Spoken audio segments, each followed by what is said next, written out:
Senhores, boa noite novamente, colegas, internautas. Hoje é um dia em que eu me acho bastante satisfeito pelo fato de vários companheiros terem abordado, terem puxado o assunto segurança e, acima de tudo, a aplicação das leis. Tem sido nosso esforço nesta casa dispensar muito mais, caro Valdir Barreto, aquela ânsia legiferante que nos atacou ao início da legislatura. Todo mundo se julgava um legislador, até que num dado momento nós pudemos perceber que o legislativo municipal não legisla.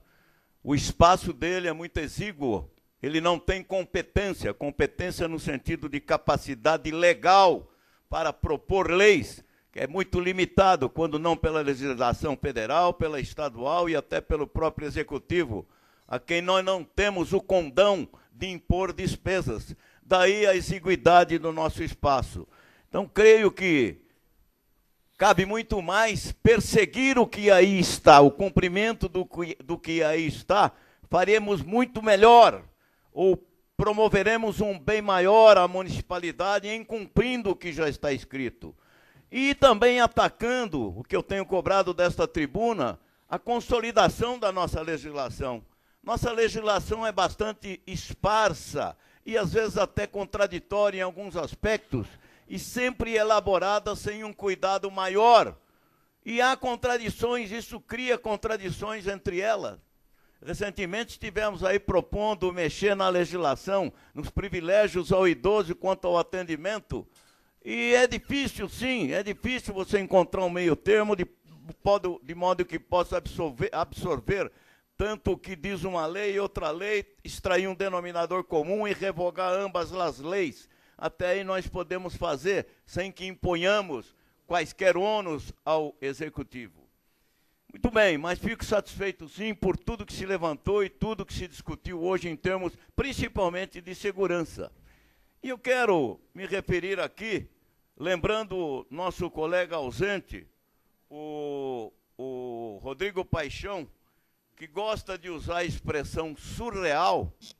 Eu quero citar algumas situações surrealistas, ou diria até inverossímeis, ou ainda paradoxais, que caracterizam um enfraquecimento do nosso poder, da execução das leis, da nossa polícia militar, da polícia judiciária, ou seja, a polícia civil, no cumprimento das leis, acaba se enfraquecendo.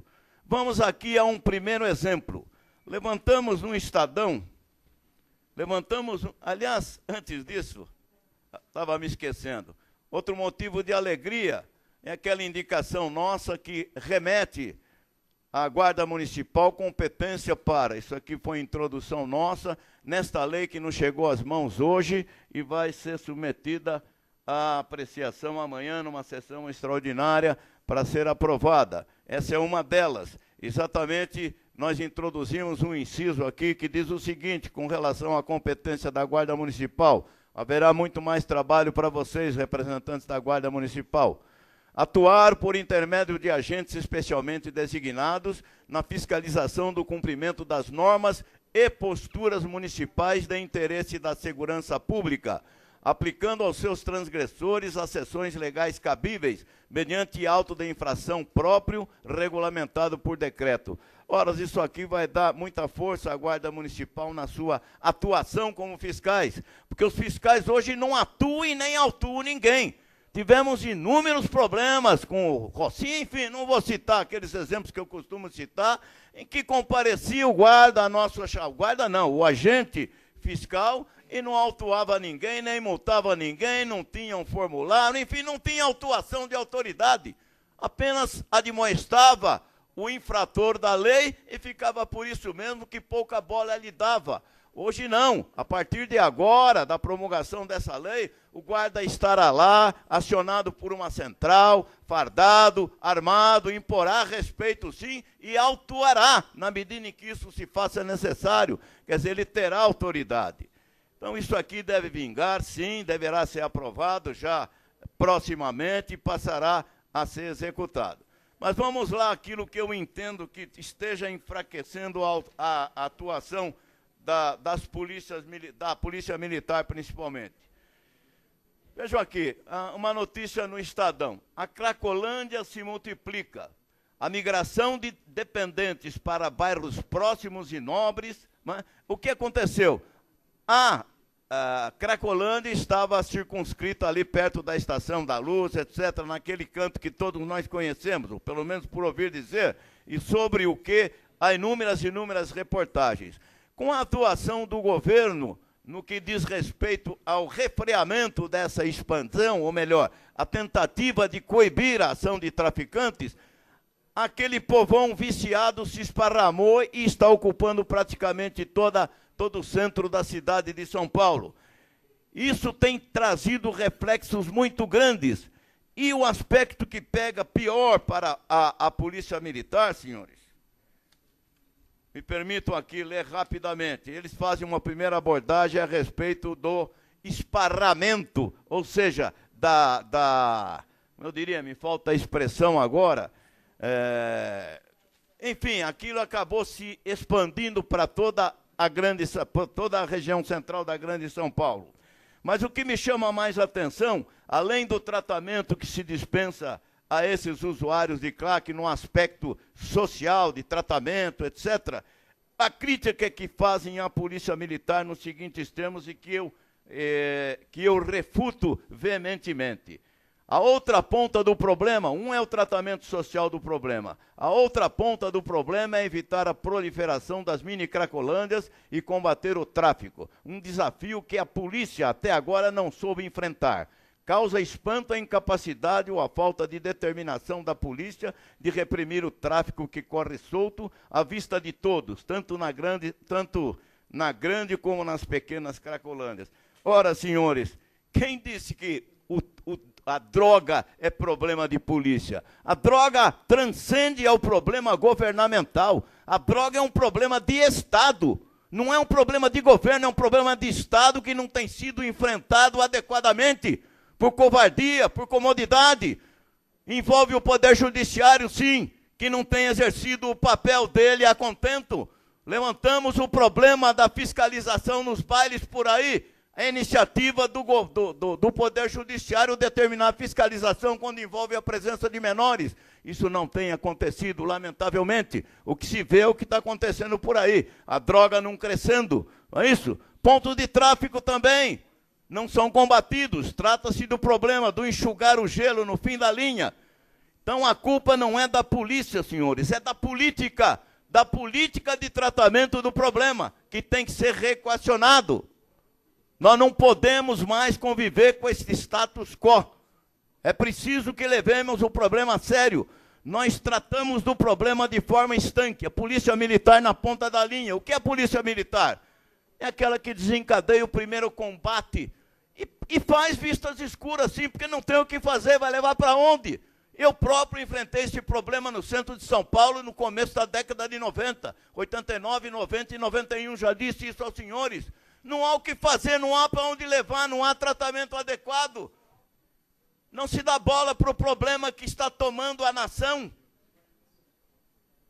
É preciso que levemos a sério, senhores. Polícia Militar não pode, ela acaba fazendo vistas escuras, sim, ela não vai dar tratos ao problema. Recentemente tivemos uma experiência aqui na Represa. Perguntei a um guarda municipal o que fazia quando aprendia se havia drogas ali. Não, a gente pega, fica, dá sumiço nela e dispensa o usuário, ou até o próprio traficante, porque dá trabalho você cuidar disso. Você leva para a Polícia Civil, tem que ouvir um, ouvir outro. Quer dizer, o viciado sai antes da própria guarda, depois tem que pegar o produto apreendido e levar para Campinas, para o Instituto de Criminalística. Quer dizer, custa muito mais aquele que reprime do que ao repreendido, ao reprimido. Então, alguma coisa está errada nesse contexto. Polícia Militar na ponta, a Guarda Municipal na ponta. Do outro lado, a Polícia Judiciária que não tem recurso nenhum. Não tem nem como levar, os senhores sabem disso, a situação de miserabilidade em que a polícia vive. Depois vai para o Ministério Público, se chegar lá, só 5% prospera dos boletins lavrados ali. Como é que nós vamos combater desse jeito? Desemboca no judiciário, não tem ninguém condenado. paga uma cesta básica e fica por isso mesmo. Como é que nós podemos combater uma epidemia dessa ordem, de tal gravidade, com essas medidas, administrativas, essas medidas menores, essas repressões menores? Então fica difícil, senhores, está na hora de acordarmos, é muito difícil a situação. Então repilo com veemência essa tentativa de inculpar a polícia militar no que respeita ao crescimento da droga nesse país. A ela cabe responsabilidade mínima. E ela age, senhores, por orientação, tanto quanto a Guarda Municipal, por orientação superior, por uma orientação política. Então é preciso que revejamos essa situação. Outro problema também que me causa espécie, só para os senhores terem ver, são situações surreais. Por que surreais? Porque são fictícias, são inverossímeis, acabam solapando a autoridade. Vejam aqui, obras embargadas no município de São Paulo, 570 obras embargadas. 570, despencou um prédio e matou 10 pessoas recentemente ali na Penha, não é isso? E aqui em Vinhedo há mais de 570 embargadas, obras embargadas. E eu pergunto, por que não se cumpre o embargo? A prefeitura precisa, tanto lá quanto cá, assumir o seu papel, executar o seu poder de polícia. Ela tem o condão, tem a capacidade de pedir a força policial se necessário. Ela própria dispõe da força policial, guarda municipal. Por que não agimos contra aquele que renitentemente não aceita o embargo e trabalha a sorrelfa, trabalha às escondidas, trabalha nos fins de semana para ver sua obra levantada? Há que se derrubar, sim, uma obra feita ao arrepio da lei. Como é que podemos exercer o poder de polícia se nós próprios desanimamos no meio do caminho? É nesse sentido que eu clamo a atuação do poder público, que faça exercer o seu poder de polícia, para que coloquemos, para que ponhamos ordem no nosso pedaço, na nossa cidade. É fácil, gente, não é, é uma questão apenas de postura, de vontade política de fazer. E segundo o Collor, né, doela a quem doela, nas palavras do Collor, doa a quem doer. Vocês se lembram dessa expressão, né? Doa a quem doa, paciência, não importa se é amigo, se é parente. Estamos aqui para tentar cumprir a lei, e é obrigação do poder público, e é nossa obrigação, senhores, cobrar isso aí. E eu não falo só de Vinhedo, não, é uma mentalidade que graça pelo país todo, graça, vinga, existe no país todo. Por que não cumprimos a lei? Essa é a terra em que há leis que pegam e leis que não pegam. Precisamos fazer pegar as leis que valham, que tenham validade, que seja bom fazer cumprir. As outras a gente rasga, revoga e anula. Esse é o trabalho do legislador. Então, eu convido os colegas a exercerem essa fiscalização. É importante, senhores, é preciso que demos uma virada nessa mentalidade. E, finalmente, aquela manifestação havida em São Paulo, máscaras nas manifestações. Meu Deus do céu, a Constituição permite o uso de máscaras, mas caiu na mão de alguns doutores, permitem a manifestação usando máscara, vão depredar, vão destruir, vão atacar, etc, etc. Mas, meu Deus, a Constituição veda. Eu não sei quem foi o luminar que falou que é possível. Não é possível. Outra coisa, qual a solução aventada para a polícia executar? Não, você vai e pede a identidade, senhor Márcio Melli. É o senhor que tira a máscara, eu quero ver se é o senhor. Ah, para com isso, o cara lá está a fim de perturbar, de depredar, de zoar, enfim, de fazer acontecer. O policial vai lá pedir a identidade do cidadão. Porrete nele, que é isso? Não há outra saída, senhores. Não há, vamos deixar de ser falsos, vamos deixar de ser hipócritas. A saída é essa, temos que enfrentar o problema, porque senão acabaremos dominando. Como é que o policial vai agir? Se tem 3 situações, senhores, em que um agente público não tem condição de agir, porque o entendimento do burocrata atrás de uma escrivania é vai lá, vereador Nil, pega lá com aquele cara, o armário, peça a identidade dele, ele engole você. Então vamos parar de hipocrisia, senhores. Vamos começar a fazer cumprir a lei.